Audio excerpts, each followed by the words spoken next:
बोला सर किन्नर पैदा हो रहा है, किन्नर कैसे पैदा हो रहा है, वो चीज़ हम देख रहे हैं। तो हेलो दोस्तों, एक बार फिर से स्वागत है आपका आपके अपने YouTube channel Sonu RBSE and CBSE classes में। हम जो है क्वेश्चन सीरीज को कंप्लीट कर रहे थे और जिसमें हमने जो आपका 9 चैप्टर है आनुवांशिकता एवं जैव विकास साइंस क्लास 10 चैप्टर नंबर 9, उसमें जो आपके ऑब्जेक्टिव क्वेश्चन होते हैं, कौन से जो ऑब्जेक्टिव क्वेश्चन होते हैं उनके बारे में हमने जो आपकी लास्ट वीडियो है ऑब्जेक्टिव के बारे में, लास्ट वीडियो में हमने देख लिया था कि ऑब्जेक्टिव को हम किस प्रकार से करेंगे। ऑब्जेक्टिव में हमने कुछ सब्जेक्टिव टाइप्स भी देखे थे, मतलब हर ऑप्शन होता है ना, उसमें हमने थोड़ी डिटेल में बात की थी। और अभी हम क्या करेंगे, थोड़ी सी हम उनमें डिटेल में सब्जेक्टिव क्वेश्चन पूछेंगे। और वो कौन से क्वेश्चन देखेंगे, वो क्वेश्चन नहीं देखेंगे जो एक नॉर्मल क्वेश्चन होते हैं, केवल वो क्वेश्चन देखेंगे जो कि हमें घुमाकर बोर्ड एग्जाम में मिल सकते हैं। आपको क्वेश्चन आया है, क्वेश्चन आ रहा है आपको, लेकिन बोर्ड एग्जाम में वो क्वेश्चन इस प्रकार से मिलेगा कि आपको लगेगा आउट ऑफ सिलेबस है। उन क्वेश्चन के बारे में हम डिटेल से चर्चा करेंगे। तो सबसे पहले आपको क्या करना है, वीडियो को लाइक करना है, चैनल को सब्सक्राइब करना है और कमेंट बॉक्स में जो चीज़ नहीं समझ में आ रही है उसके बारे में बताना है। तो चलो शुरू करते हैं। सबसे पहले हमारे पास क्वेश्चन स्टार्टिंग में आता है कि जीन क्या होता है। देखो जीन जानते हैं कि जीन, सबको पता है जीन क्या होता है। जीन, डीएनए या फिर आपका जो गुणसूत्र है, उनके बारे में हमने जो चैप्टर्स है उसमें बहुत ही अच्छे तरीके से देखा था। और अभी हमारे पास यहाँ पे एक क्वेश्चन मिल रहा है नंबर 1 पे, जो कि ये जीन क्या होता है। जीन के बारे में आप डेफिनेशन लिख सकते हो या फिर उसकी डिटेल लिख सकते हो, जो कि हमें 1 नंबर का एग्जाम में मिल सकता है। बोर्ड एग्जाम में 1 नंबर का क्वेश्चन मिल सकता है, जिसमें हम लिख सकते हैं जीन वह सूक्ष्मतम आनुवांशिक इकाई है।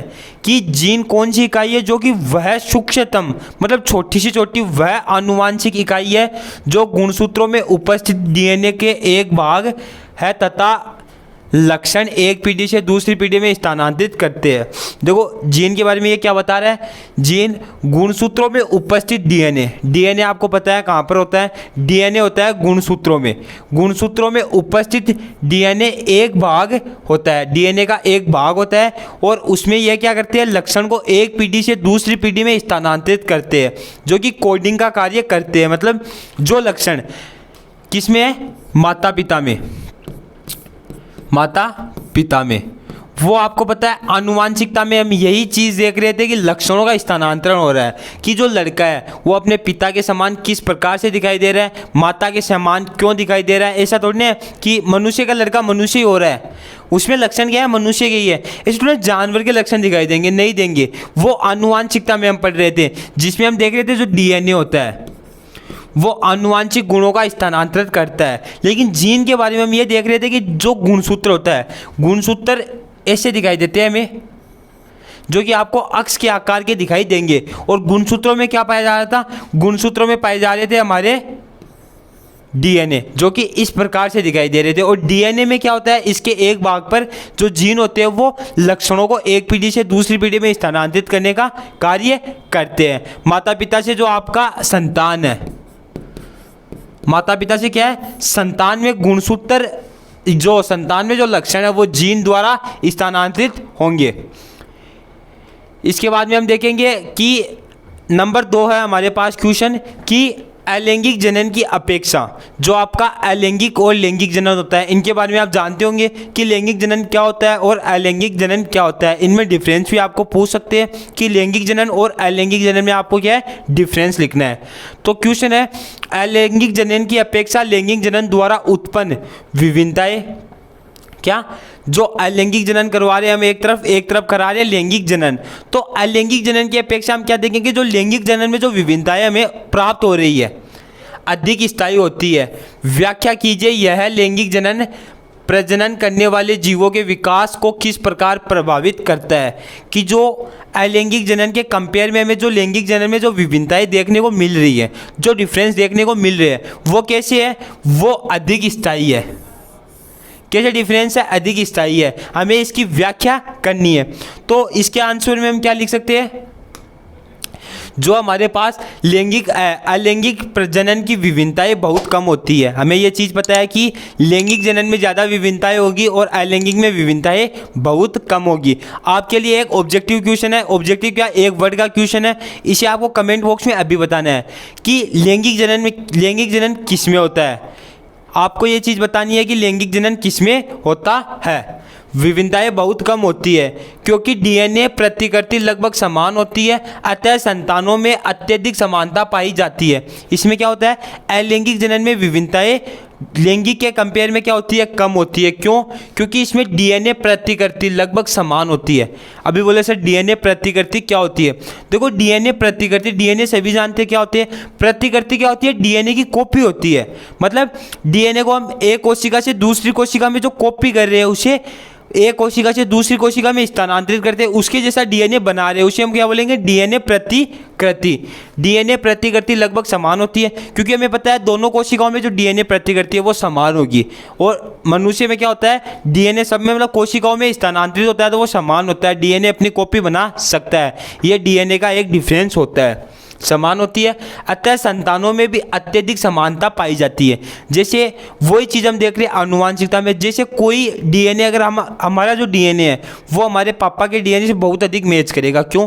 क्योंकि उनके डीएनए की कॉपी हमारे शुक्राणु में आ रही है और शुक्राणु से क्या है, हमारा जो संतान बन रही है, अंड कोशिका से जो जाइगोट बनकर जो संतान का निर्माण हो रहा है उसमें वही डीएनए आएगा जो पिता के डीएनए में है। तो वही चीज़ ये बता रहा है कि अलैंगिक जनन में जो डीएनए है उसकी प्रतिकृति समान होती है, अतः संतानों में भी क्या है, अत्यधिक समानता पाई जाएगी। जो पिता में है वही समानता इसमें पाई जाएगी। जो अत्यधिक समानता पाई जाती है, इसको मतलब जो संतान को जन्म देते हैं, इस प्रक्रिया में डीएनए की विभिन्नताएं स्थायी होती है। डीएनए की विभिन्नताएं स्थायी होती है तथा स्पीशीज के अस्तित्व के लिए भी लाभप्रद है। ये चीज़ समझ में आ गई होगी क्योंकि इसमें क्या है, डीएनए प्रतिकृति बना रहा है, उसी के कारण क्या है, विभिन्नताएं मिल रही है कि जो डीएनए एक कोशिका में, इसमें जो डीएनए वो अगर जो संतान की कोशिका में वो डीएनए समान होगा, लगभग मैच बहुत ज़्यादा होगा। और हमारे पास नंबर 3 क्वेश्चन है कि विकासीय संबंध स्थापित करने में जीवाश्म का क्या महत्व है। जो विकासीय संबंध होते हैं उनको स्थापित करने में जो आपका जीवाश्म होते हैं, जीवाश्म सभी जानते हैं, जो पुराने जीव है उनके जो शव होते हैं, ठीक है, पुराने जीवों का जो अस्तित्व होते हैं हम उसे जीवाश्म बोल रहे हैं, ठीक है। विकासीय संबंध स्थापित करने में जीवाश्म का क्या महत्व है, इसके बारे में डिटेल में देखेंगे। तो ये क्या बोल रहे हैं, जीवाश्म उन जीवों के अवशेष है जो अब विलुप्त हो चुके हैं। देखो जीवाश्म क्या है, उन जीवों के अवशेष है जो क्या है, प्रेजेंट में विलुप्त हो चुके हैं, ठीक है, हो चुके हैं। हम उन जीवों के जीवाश्मों की संरचना की तुलना वर्तमान जीवों से करते हैं कि जो पुराने जीव है उनकी जो संरचना है उसकी तुलना हम जो प्रेजेंट में हमारे पास जो जीव है उससे अगर उनका कंपेयर करते हैं तो हमें पता चलता है कि किस प्रकार जीवों का विकास हुआ है। तो एक क्या करें हम, 100 साल पुराना जीव है, मतलब जीव तो रहेगा नहीं, उसका क्या रहेगा, जीवाश्म रहेगा, जिसे हम फॉसिल्स बोलते हैं, ठीक है।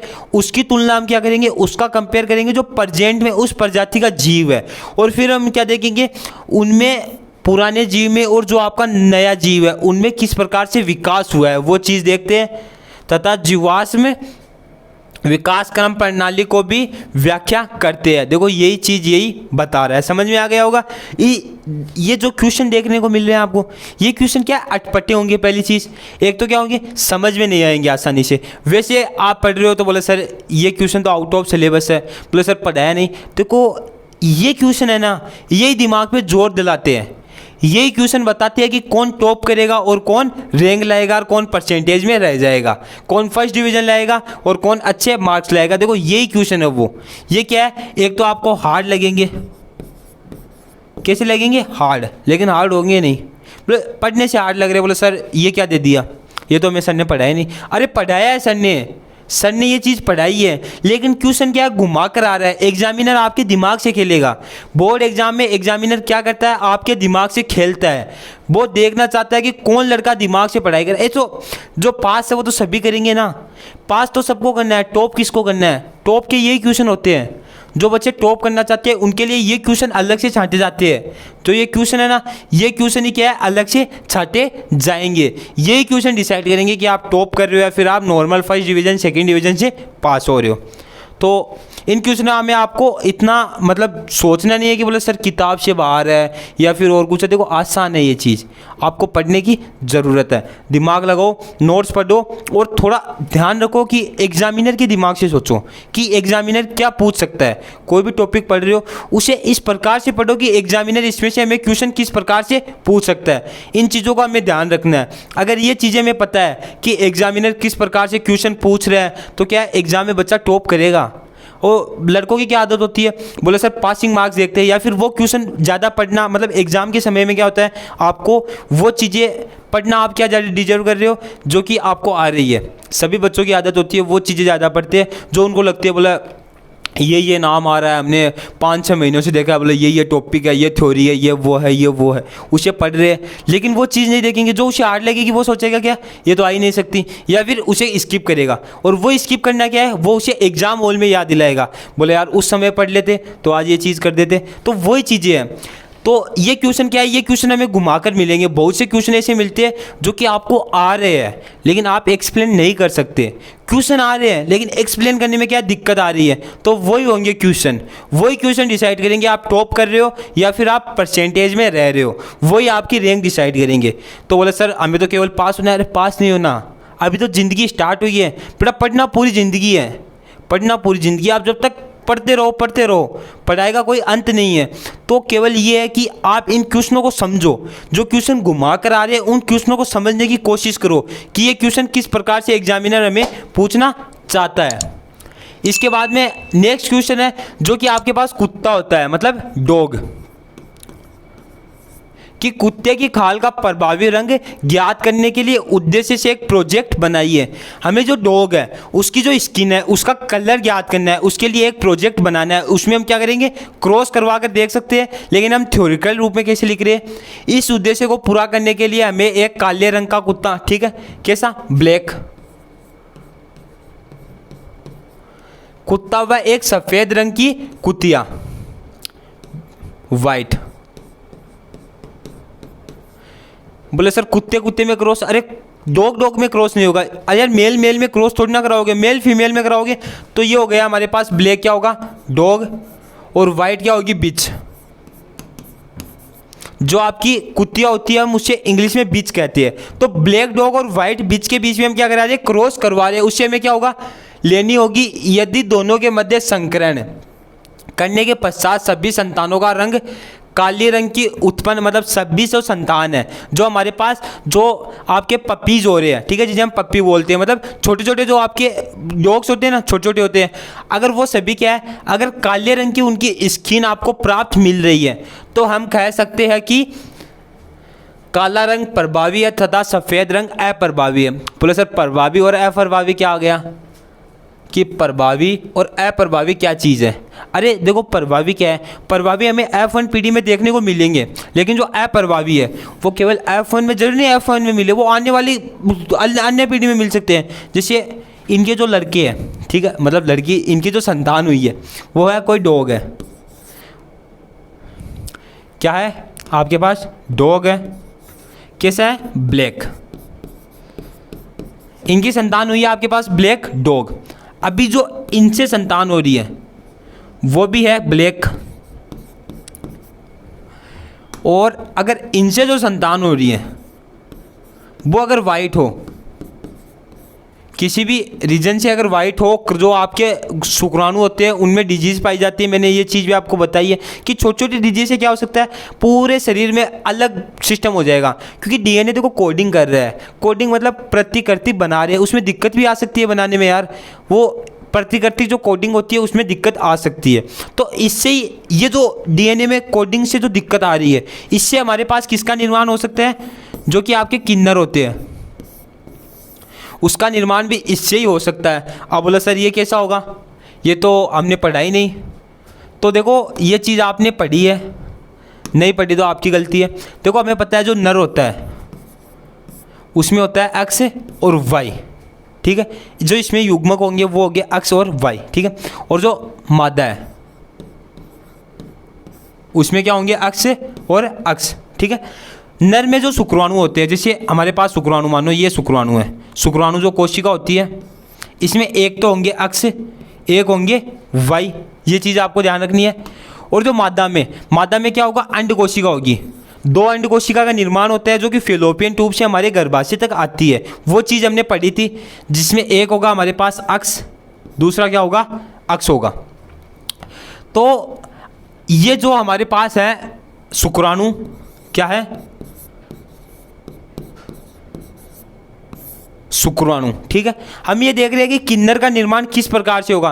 बोले सर किन्नर पैदा हो रहा है, किन्नर कैसे पैदा हो रहा है, वो चीज़ हम देख रहे हैं। तो जो नर है, क्या है हमारे पास, देखो नर है और मादा है, इन दोनों के युग्मक हमने लिख लिए है। नर के युग्मक क्या है, मादा के युग्मक क्या है। अब जब संगम होगा, ठीक है, जब आपकी जो प्रजनन होगा उसमें क्या होगा, आपके जो शुक्राणु है वो अंड कोशिका तक जाएंगे। शुक्राणु कहाँ तक जाएंगे, अंड कोशिका तक जाएंगे। तो ये शुक्राणु अगर वाई वाला शुक्राणु, एक शुक्राणु में क्या होगा, अक्ष होगा, एक में होगा वाई। आपके शरीर में लाखों करोड़ों शुक्राणु होंगे, स्पर्म में क्या है, बहुत सारे शुक्राणु होंगे, उसमें से आधे शुक्राणु होंगे अक्ष के, आधे होंगे वाई के, ठीक है। ये क्या है, अगर वाई वाला अक्ष से जाके जाइगोट बना रहा है, वाई वाला अक्ष से जाकर जाइगोट निषेचन कर रहा है, अक्ष वाला वाई से जाकर बन रहा है, तो ये क्या हो जाएगा, अक्ष और वाई हो जाएगा। और अक्ष वाई क्या है हमारे पास, अक्ष वाई से क्या बन रहा है, नर। तो जो लड़की संतान पैदा होगी वो क्या होगी, नर होगी। अगर अक्ष और अक्ष वाला जाकर हो रहा है, किसी भी अक्ष हो, दोनों में से एक अक्ष से क्या होगा, एक को हमें जाकर क्या करना पड़ेगा, फेज करना पड़ेगा, दोनों में से एक को करना पड़ेगा। अगर अक्ष अक्ष वाला मिल रहा है तो क्या होगी, मादा।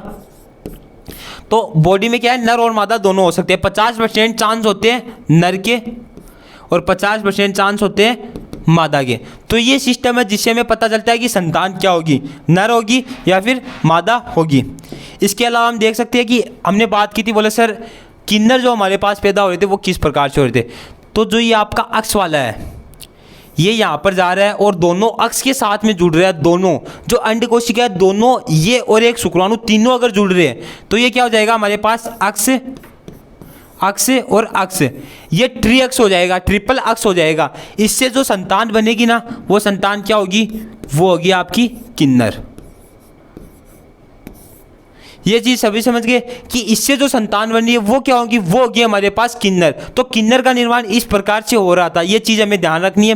बोले वैसा नहीं है कि कुछ पहले कुछ अच्छा काम नहीं किया होगा तो ये किन्नर बन गया, या फिर कुछ पुराने ज़माने में जो कर्म है वो गलत किए होंगे, तो वो चीज़ गलत होती है। आप एक एजुकेशन क्षेत्र में हो, आप पढ़ाई कर रहे हो, एजुकेटेड हो, तो ये चीज़ आपको पता होनी चाहिए कि क्या सही है क्या गलत है। साइंस है, साइंस इन चीज़ों को नहीं मान रही है, ठीक है। जो नेक्स्ट क्वेश्चन है वो हमारे पास समजात तथा समरूप अंगों का उदाहरण देकर समझाइए कि जो समजात अंग होते हैं वो क्या होंगे और जो आपके समरूप अंग होंगे वो क्या होंगे, उनको हमें समझाना है, वो भी एग्जाम्पल के जरिए। वे अंग जो आधारभूत संरचना में एक समान है परंतु भिन्न भिन्न कार्य करते हैं समजात अंग कहलाते हैं। वे अंग, कौन से अंग, वे अंग जो आधारभूत संरचना में एक समान है परंतु भिन्न भिन्न कार्य करते हैं समजात अंग कहलाते हैं, ठीक है। अगर हम इसका एग्जाम्पल देखें तो उदाहरण है हमारे पास पक्षी, जल, स्थलचर, अन्य के 4 पैर होते हैं परंतु सबके कार्य भिन्न भिन्न होते हैं, ठीक है। ये चीज़ समझ गए होंगे। इसके ठीक विपरीत जो हमारे पास समरूप अंग है उनके बारे में देखते हैं। अंग जिनकी आधारभूत संरचना एक समान नहीं होती परंतु भिन्न भिन्न जीव एक समान कार्य करते हैं, जिनकी जो आधारभूत संरचना है वो हमें समान दिखाई नहीं देती, जो संरचना है वो समान नहीं होती, लेकिन जो जीव है वो एक समान क्या करेंगे, कार्य करेंगे। तो इन्हें हम क्या बोलेंगे, इन्हें हम बोलेंगे समरूप अंग। अगर बोले सर इसका एग्जाम्पल देख सकते हैं, चमगादड़ व पक्षी। देखो चमगादड़ भी उड़ रहा है, पक्षी भी उड़ रहा है, ठीक है, इनका कार्य एक समान है। चमगादड़ व पक्षी के पंख, चमगादड़ के पंख दीर्घित अंगुली के बीच की त्वचा के फैलने से परंतु पक्षी पूरी अग्रबाहु की त्वचा के फैलने से बनती है। इनके जो पंख है वो बनना हमने देख लिया, उनकी एक समान है बनने की क्रिया, ठीक है। इसके बाद में जो नेक्स्ट क्वेश्चन है वो हमारे पास जैव विकास तथा वर्गीकरण। क्या, जैव विकास तथा वर्गीकरण अध्ययन किस क्षेत्र प्रकार परस्पर संबंधित हैं? जो जैव विकास है और जो वर्गीकरण है, उनका अध्ययन क्षेत्र किस प्रकार क्या है, परस्पर संबंधित है, उसके बारे में हम देख रहे हैं। तो मानव के पूर्वज एक ही थे, हमें ये चीज़ पता है कि जो मानव के पूर्वज है वो सभी एक ही थे। धीरे धीरे जीवों का विकास हुआ कि जो एक बंदर था उससे क्या है, उसमें देखो वही चीज़ अभी मैंने जो गुणसूत्र की ट्राइसोमी बताई आपको, गुणसूत्र में जो डिजीज आ रही है वही चीज़ हुई थी। उस बंदर में क्या है, छोटी सी डिजीज आई, तो वो जो रिसेंटली जो उसकी पीढ़ी हुई है उसमें नहीं है, वो लाखों हजारों पीढ़ी बाद में जो बंदर है उनमें थोड़े थोड़े चेंज आपको देखने को मिल रहे हैं। कि यहाँ पर हमारे पास एक जो मंकी है, जो हमारे नॉर्मल मंकी होते हैं ना, वो नॉर्मल मंकी नहीं है, वो अलग, उनकी जाति अलग है। उनमें से क्या है, जो ये पीढ़ी आ रही है इसमें थोड़ा सा आपको चेंज मिलेगा। मतलब गुणसूत्रों में थोड़ी छोटी मोटी डिजीज आ गई कि बंदरों से इंसानों का निर्माण किस प्रकार से हुआ, वो चीज़ देखती है। इनमें क्या होती है, छोटी मोटी डिजीज आ गई, तो वो जो ये संतान हो रही है, जो आपका बेबी मंकी होता है, बेबी मंकी मतलब जो बच्चा मंकी का जो बच्चा होता है, ठीक है, बेबी मंकी जो हो रहा है उसमें ये चीज़ हमें देखने को नहीं मिलेगी। बल्कि जो इसकी जो पीढ़ी है, कौन सी पीढ़ी, मतलब हजारों पीढ़ी मान लो, कोई हजारों पीढ़ी के बाद में जो आपको मंकी मिल रहा है उसमें क्या है, उसमें आप चेंज आपको देखने को मिलेंगे। वो जैसे 4 पैरों पे चल रहा है वो धीरे धीरे 2 हाथों मतलब 2 पैरों पे चलने लग जाएगा। फिर धीरे धीरे उसमें जो मानव है, मनुष्य है, उसका रूप धारण किया। ये है रियलिटी इसकी, इस चीज़ की। बाकी सब तो आप जानते हो, कोई क्या बताता है, कोई क्या बताता है। तो ये क्या बोल रहा है, मानव के पूर्वज एक ही थे, धीरे धीरे जीवों का विकास हुआ तथा इसी विकास के कारण जीव सरलता से जटिलता की ओर अग्रसर हुए तथा विभिन्न श्रेणियों में वर्गीकृत हुए। मतलब क्या है, जो जीवों में विकास हुआ उसमें क्या है, जीव सरलता से क्या हुए, जो जटिलता है, सरल जीव से जो जटिल जीव है उनकी तरफ बढ़े, अग्रसर हुए तथा उनमें क्या है, विभिन्न श्रेणियों का वर्गीकरण हुआ। इस प्रकार जैव विकास ही वर्गीकरण की सीढ़ी है। हमें यही पूछा था कि जैव विकास वर्गीकरण की सिद्धि है, उसे आप बताओ। ठीक है, वो चीज़ हमने देख लिया क्योंकि जो जैव विकास है वो वर्गीकरण की सिद्धि क्यों है। इसके बाद में जो नेक्स्ट क्वेश्चन है वो हमारे पास, विकास के आधार पर क्या आप बता सकते हैं कि जीवाणु जो विकास है उसके आधार पर हम बता सकते हैं कि जीवाणु है, मकड़ी, मछली तथा चिंपैंजी मैक्सी का शारीरिक अभिकल्प उत्तम है। अपने उत्तर की व्याख्या कीजिए। हमें ये चीज़ बतानी है कि जो जीवाणु, मकड़ी, मछली तथा चिंपैंजी है वो मैक्सिकल शारीरिक अभिकल्प उत्तम है, ये चीज़ हमें बतानी है। तो देखते हैं हम, ये एग्जाम्पल है जो इसका आंसर है उसमें हम क्या देखेंगे, मानव एवं चिंपैंजी, कौन, मानव एवं चिंपैंजी दोनों के ही पूर्वज एक समान थे। ये चीज़ हमें पता है। जो चिंपैंजी बंदर होता है उसके पूर्वज और मानव के समान थे। जैसे हमने एक इमेज देखी होगी सब में, उसमें क्या होता है, एक बंदर होता है वो 4 पैरों पे चलता है, फिर एक थोड़ा ऊपर, फिर एक थोड़ा ऊपर, फिर 2 पैरों पे, फिर वो मनुष्य बन जाता है। तो वो क्या है, वो चिंपैंजी होता है। ठीक है, मानव और चिंपैंजी की जो पूर्वज है वो हमें समान दिखाई देते थे। चिंपैंजी मानव के समान अपने क्रियाकलाप संपन्न कर सकते हैं। जो चिंपैंजी बंदर होते हैं वो मानव के समान अपने क्रियाकलाप कर सकते हैं। जैसे आप कोई चीज़ खा रहे हो, जैसे केला खा रहे हो तो वो केले को छील कर खा सकते हैं, उनमें तो थोड़ा विकास देखने को मिलेगा। परंतु अत्यधिक जटिलता के कारण विकास की दृष्टि से शारीरिक अभिकल्प में त्रुटियां भी है, पर फिर भी जीवाणु, मकड़ी व मछली से उत्तम है। कि मनुष्य है वो जीवाणु, मछली, मक्खी, इन जीवाणु से क्या अलग है। उसमें क्या है, जो चिंपैंजी है उनमें क्या है, हमारे कंपेयर में जो शारीरिक दृष्टि और कुछ त्रुटियां देखने को मिलेगी कि हमारे जैसा शरीर नहीं है और कुछ हमें कमियां देखने को मिलेगी। लेकिन जो हमारे पास जीवाणु, मकड़ी, मछली, इनसे क्या है वो हमें उत्तम देखने को मिल रहा है, जो चिंपैंजी बंदर है वो। ठीक है, इसके बाद में हम देखेंगे कि क्या कारण है कि आकृति, आकार, रंग, रूप में इतने भिन्न पड़ने वाले मानव एक ही स्पीशीज के सदस्य है। क्या है, आकृति, आकार, रंग, रूप आदि में भिन्न पड़ने वाले मानव एक ही स्पीशीज के क्या है, सदस्य है। इसका रीजन हमें देखना है। तो ये क्या है, सभी मानव एक ही स्पीशीज के सदस्य है। ये चीज़ हमें पता है कि एक ही जाति के सदस्य है। ठीक है, जैसे उत्खनन, समय निर्धारण व जीवाश्म अध्ययन के साथ डीएनए अनुक्रमण के निर्धारण से मानव के विभिन्न चरणों का ज्ञात होता है। हमें पता चलता है जो डीएनए का अनुक्रमण होता है उसमें मानव के जो विभिन्न चरण होते हैं उनके बारे में हमने पढ़ा है।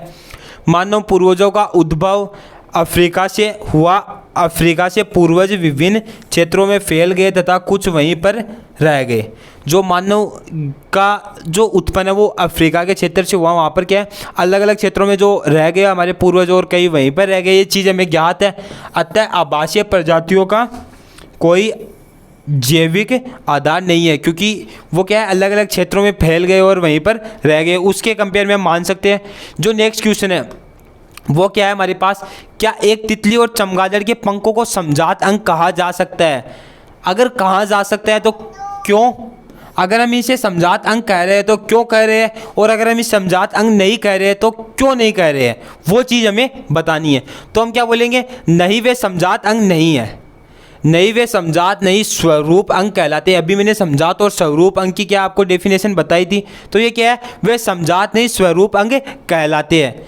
तितली और चमगादड़ के पंखों की संरचना अलग होती है, ये चीज़ हमें पता है कि जो तितली होती है उसके और चमगादड़ के पंख आपको अलग देखने को मिलेंगे।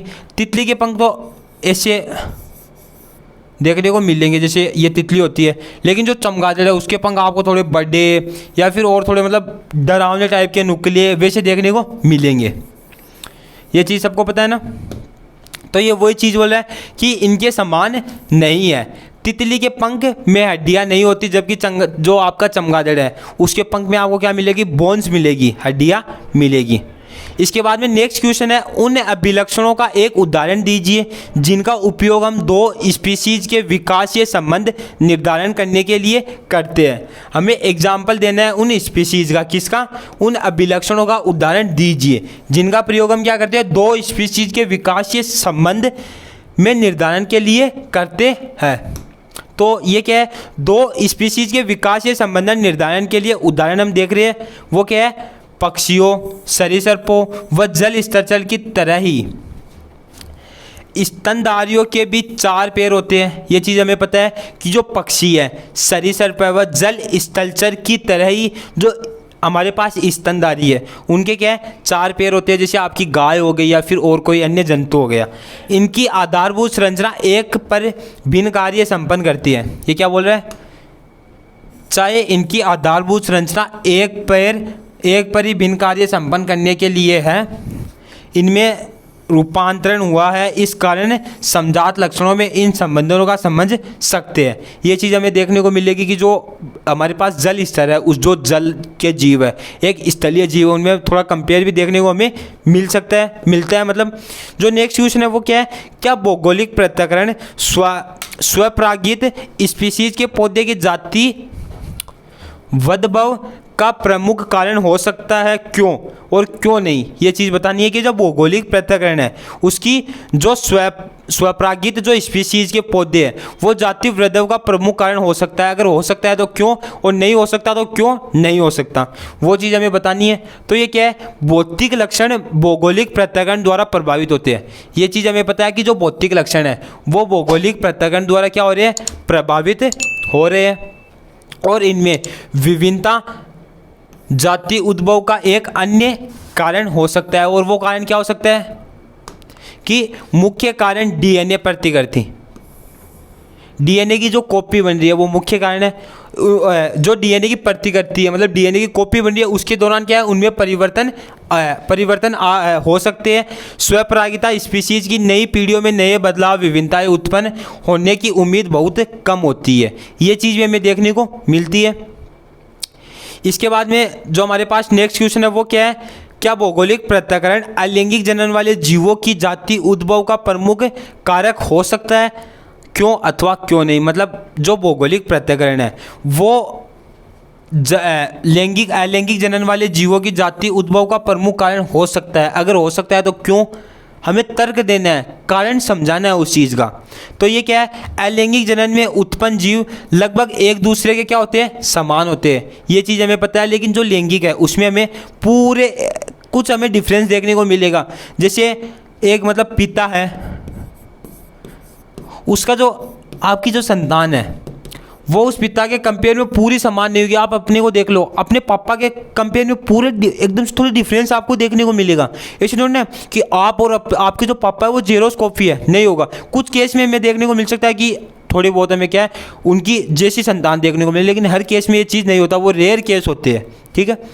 तथा उनमें बहुत थोड़ा अंतर होता है। इस क्रिया में विभिन्नताएं डीएनए प्रतिकृति के दौरान ही होती है। तो कोई डीएनए की जो कॉपी होती है वो करती यही है कि विभिन्नताएं लाता है, जो पापा के शरीर में जो लक्षण है जो बेटे के में ला रहा है और कुछ विभिन्नताएं भी लाता है, तथा ये विभिन्नताएं बहुत होती है, मतलब बहुत होती है। और क्या है, भौगोलिक पृथक्करण इनमें जाति उद्भव का प्रमुख कारण हो सकता है। जो भौगोलिक पृथक्करण है वो इनमें क्या है, जाति उद्भव का प्रमुख कारण हो सकता है, क्योंकि इसके कारण ही नए वातावरण में क्या होगा, जीवित रहने की जीव अपने अंदर जो उत्पन्न मतलब अपने अंदर जो विकास है वो उस नए वातावरण में जीवित रहने के लिए उत्पन्न कर सकता है। इसके बाद में नेक्स्ट क्वेश्चन देखेंगे कि बाघों की संख्या में कमी आनुवांशिकता के दृष्टिकोण से चिंता का विषय क्यों है। कि जो बाघ है उसकी संख्या में अगर आनुवांशिक रूप से हमें उसके दृष्टिकोण में अगर कमी मिल रही है तो वो चिंता का विषय क्यों है। ये एक जनरल क्वेश्चन है। ये बोले सर ये तो कुछ काम का नहीं है। अरे देखो जनरल क्वेश्चन है, ध्यान दो, सभी क्वेश्चन में क्या है हमें तो पढ़ना है, क्वेश्चनों का आंसर करना है, तो करो इसका भी। इसमें क्या है, पर्यावरण के अनुसार यदि कोई व्यक्ति अपने अंदर बदलाव उत्पन्न करता है, जो नेचुरल के अनुसार क्या है, कोई व्यक्ति अगर अपने अंदर मतलब कोई भी जाति है वो बदलाव उत्पन्न कर रही है तब भी वह जीवित रह सकता है। बोले कैसे, कि अभी हम क्या कर रहे हैं, एक शेर को मतलब आप चलो इसको मान लो कोई भी आपकी गाय है, ठीक है, गाय है, इसको हम रेगिस्तान में छोड़ रहे हैं और इसमें वो चेंजेज है ही नहीं कि ये रेगिस्तान में सर्वाइव कर सके, इसे पानी चाहिए, तो रेगिस्तान में पानी हमें कम मिल रहा है। देखो ऊँट, देखो क्या है, ऊँट उसने अपने आप को इस प्रकार से बदल रखा है कि वो रेगिस्तान में कई दिनों तक पानी के बिना रह सकता है। तो वो क्या है, वो हमें चेंज करना पड़ेगा, तभी हम जो हमारा वातावरण है उसमें जीवित रह सकते हैं। तो क्या है, पता है बाघ पर्यावरण के अनुकूल परिवर्तन नहीं कर सकते। ये चीज़ हमें पता है कि जो बाघ हमें जो ठंडी क्षेत्र में मतलब जहाँ पर बर्फ़ गिरती है वहाँ पर जो हमें बाघ देखने को मिल रहा है, अगर हम उन्हें रेगिस्तान में छोड़ दें तो वो मर जाएंगे, क्योंकि वो अपनी बॉडी को क्या, एक तो होता है जो वातावरण जो वहाँ पर जो बर्फ़ में जो वातावरण है उसके कंपेयर में उसकी बॉडी क्या गर्म कर रखी है उसने, कि अंदर बाहर बहुत ज़्यादा ठंड है तो वो अपने आप को गर्म रखता है, लेकिन उसे गर्म में जगह ही छोड़ दे तो वो गर्म होकर क्या है, मतलब वो जलेगा नहीं, मतलब वैसे मर जाएगा वो। तो वो चीज़ हमें ध्यान रखनी है कि वो जो बाघ है वो पर्यावरण के अनुकूल परिवर्तन बहुत मतलब नहीं कर सकते। पर्यावरण में मनुष्य के द्वारा आए दिन परिवर्तन नहीं हो रहे हैं, बाघों की संख्या दिन प्रतिदिन घटती जा रही है, जो कि क्या है, चिंता का विषय है, क्योंकि पर्यावरण क्या है, हम जो मनुष्य है उसके द्वारा पर्यावरण चेंज हो रहा है। बोले सर अब मनुष्य ने क्या कर दिया इसमें, तो देखो एसिड रेन है उसका कारण कौन है, मनुष्य है। और भी मतलब कई हमें जो नेचुरल जो घटनाएं देखने को मिलती है उनका कारण मनुष्य ही है। हम पेड़ पौधे काट रहे हैं, उससे क्या है जो आपका वातावरण है वो शुद्ध नहीं है, अशुद्ध हो गया है। जो ऑक्सीजन है वो अशुद्ध देखने को मिल रहा है, मतलब शुद्ध ऑक्सीजन देखने को नहीं मिल रही है। तो वो चीज़ें क्या है, वो चीज़ें हमारे पास एक चिंता का विषय बन रही है। तो वो चीज़ें हमें ध्यान रखनी है। तो ये हमने कुछ आपके आनुवांशिकता एवं जैव विकास में कुछ हमने जो क्वेश्चन है वो देखे थे। अभी आपको कमेंट बॉक्स में बताना है कि इतने क्वेश्चन आपको पहले से पता थे, यहाँ से देख के नहीं बोला सर इतने क्वेश्चन तो हमने यहाँ पर सीखे, या फिर इनमें से 5 क्वेश्चन तो सर हमें पहले से आ रहे, वो चीज़ हमें बतानी है ताकि हमें पता चल जाए कि कौन कौन से क्वेश्चन हम जो आप है वो एग्जामिनर की तरह सोच कर रहे हो। हमें क्या है, एग्जामिनर की तरह ही सोचना है। तो आज के लिए इतना ही, हम जब नेक्स्ट वीडियो में मिलेंगे जो नेक्स्ट चैप्टर है उसके क्वेश्चनों के साथ। तो आपको क्या करना है, तब तक एक फ्री छोटा सा एक काम बताता हूँ, वो करना है। एक तो आपको जो NCERT बुक है उसका सोल्यूशन करते रहना है, ठीक है। फर्स्ट काम ये हो गया। बोलो सर ये तो थोड़ा लंबा बता दिया आपने। सेकंड, इससे सरल क्या है, आपको जो हमारी वीडियोज़ है उनको प्रॉपर रूप से उनके नोट्स बनाने हैं और जो क्वेश्चन सीरीज है उसे देखना। बोलो सर ये भी लंबा हो गया। और तीसरा क्या है, यहाँ पर आपको एक सब्सक्राइब का बटन है, पहले उसे दबाओ। बोले सर ये तो आप तो प्रमोशन, अरे प्रमोशन छोड़ो, सब्सक्राइब करो, पहले चैनल को सब्सक्राइब करो जल्दी से, और जो बेल आइकन है उसे रिंगिंग पर लगा दो, मतलब जो भी वीडियो आ रही है उसे मतलब मिस ना करो। तो आप पहले क्या करो, चैनल को सब्सक्राइब कर दो जाकर, अरे कर दो, 1 सेकंड का लगेगा, 1 सेकंड लगेगा सब्सक्राइब करने में, कर दिया होगा। उसके बाद में वीडियो को लाइक कर दो, और कमेंट तो आपको अपने क्वेश्चन के हिसाब से करना है, लेकिन करना ज़रूर है। बोला वीडियो का रिव्यू देकर कर दो कि सर अच्छी है, ये क्वेश्चन समझ में नहीं आया, ये क्वेश्चन समझ में आ गया, कमेंट भी कर दो। आई होप कर दिया होगा। हम ले लेंगे नेक्स्ट वीडियो में जो आपका नेक्स्ट चैप्टर है उसके इंपॉर्टेंट क्वेश्चन के साथ। तब तक के लिए आपको क्या है इंतज़ार करना है और इन चैप्टर्स को क्या है जो हमने क्वेश्चन देखे उनको आपको अलग एक नोटबुक में बनाना है, मतलब पूरी एक क्वेश्चन की नोटबुक बना लो जो एग्ज़ाम समय में आपके बहुत ज़्यादा काम आएगी। तो मिलते हैं नेक्स्ट वीडियो में। थैंक्स फॉर वॉचिंग, धन्यवाद।